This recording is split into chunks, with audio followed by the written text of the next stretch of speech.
Bismillahirrahmanirrahim. Assalamualaikum warahmatullahi wabarakatuh. Nama saya Rizal Rosalina, NPM 2754024. Baiklah, di sini saya akan menjelaskan tentang hukum Islam.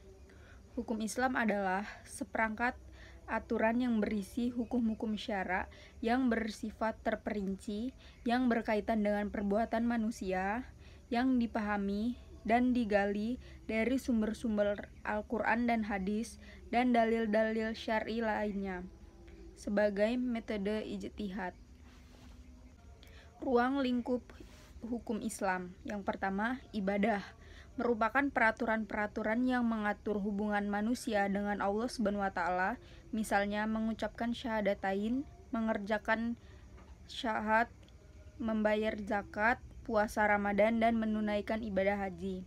Selanjutnya, muamalah, peraturan yang mengatur hubungan seseorang dengan lainnya dalam hal tukar-menukar harta, misalnya pinjam-meminjam, jual-beli, sewa-menyewa, dan sebagainya.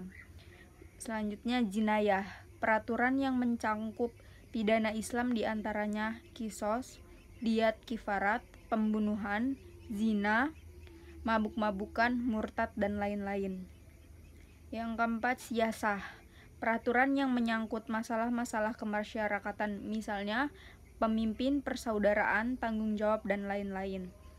Yang terakhir, akhlak, mengatur sikap hidup pribadi, yaitu syukur, sabar, rendah hati, berbakti pada orang tua, pemaaf, tawakal.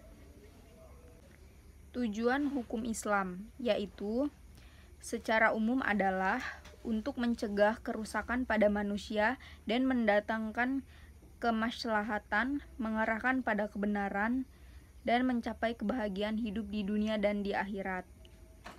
Fungsi hukum Islam yaitu secara umum, hukum antara lain berfungsi untuk mengendalikan masyarakat dan bisa juga menjadi saran untuk melakukan perubahan-perubahan dalam masyarakat. Hukum Islam tidak hanya membahas hubungan manusia dengan Tuhan, akan tetapi juga membahas hubungan manusia sesama manusia, lingkungan. Adapun beberapa fungsi dari hukum Islam yaitu diantaranya, yang pertama, fungsi ibadah. Fungsi utama hukum Islam adalah beribadah kepada Allah Subhanahu wa taala. Barang siapa yang patuh dengan hukum Islam, maka kepatuhannya bernilai ibadah sekaligus merupakan indikasi keimanan seseorang. Yang kedua, fungsi amar ma'ruf nahi mungkar. Fungsi ini dapat dilihat dari proses pengharaman riba dan khamar yang dilakukan secara bertahap. Ketika suatu hukum lahir yang terpenting dalam bagaimana hukum tersebut dipatuhi, yang dilaksanakan dengan kesadaran penuh. Yang ketiga, fungsi zawajir adalah sanksi hukum terhadap sebuah pelanggaran. Setiap adanya sanksi ketika melakukan zina, membunuh, mabuk, dan lainnya. Baiklah, sekian penjelasan dari saya. Lebih dan kurangnya saya mohon maaf, dan kepada Allah saya mohon ampun. Wabillahi taufik wal hidayah. Wassalamualaikum warahmatullahi wabarakatuh.